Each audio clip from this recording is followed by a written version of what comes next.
Time for a new intro. Welcome to Create LARPs for All LLC. You can email us at createlarpsforall@gmail.com. Like, share, subscribe, dig into the content. Eventually, there's going to be a website. If you'd like to help out, if there's any way to do so, there'll be something in the description. Still trying to figure all this out. Hope you enjoy the video. So I do have a bunch of modules that I've helped write, that I've helped run, a bunch of encounters I've helped run at various different LARPs. So these next couple things are just going to be let's build a module from scratch using the create rules. I'm not going to have anything in front of me. It's best to be creative with this stuff. Maybe you write it down at some point. Maybe you have a little script. Some people use forms to put together their modules and their rules and what they want to do. I would recommend, if everyone's playing and everyone's just learning, improv a lot. If something goes wrong, since this is a learning game, you can always just go, hey, this isn't working like I wanted it to. If you design a module with a particular skill, maybe create an NPC that already has that skill. Unless a player has one, then have them like gracefully bow out.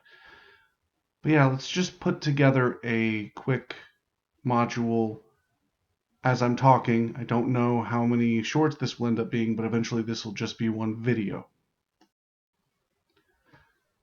So let's say there is an ogre guarding a bridge, or stereotypical like troll guarding a bridge, and you've got a couple of players. Well, get them together before they go and say, hey, I've got a module idea.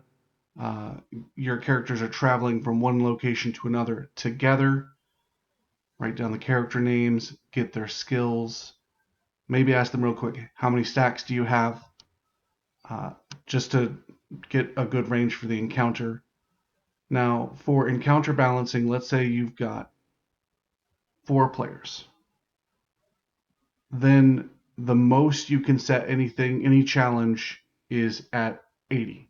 Because if they all throw a 20 at it, that should resolve the challenge.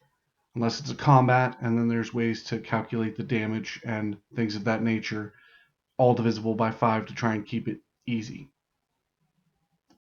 I recommend, while you're learning and while people are still having to figure out this game, only do standard encounters, which are in the rules.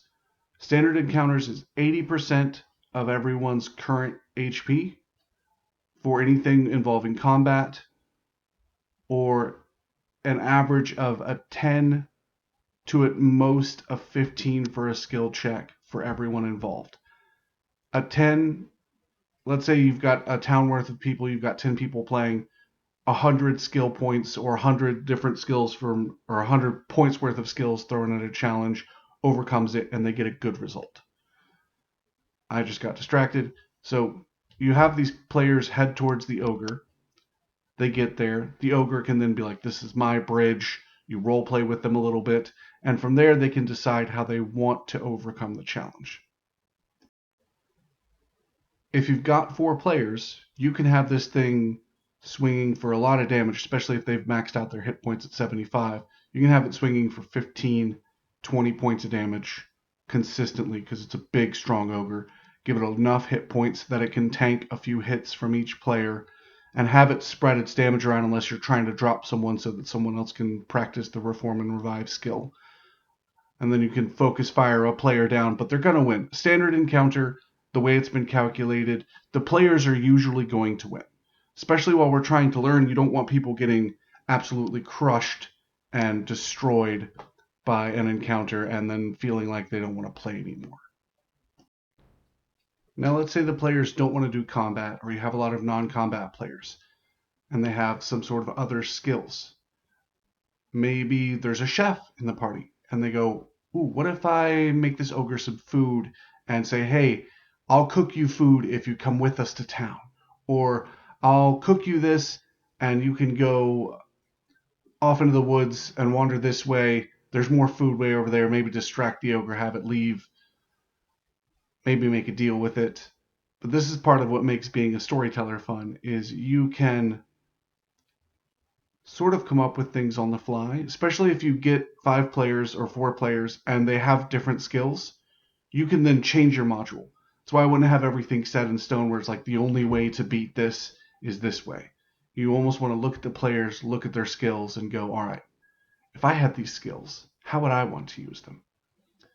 And give them a chance to use them in creative ways. Again, a lot of the skill descriptions are bare minimums.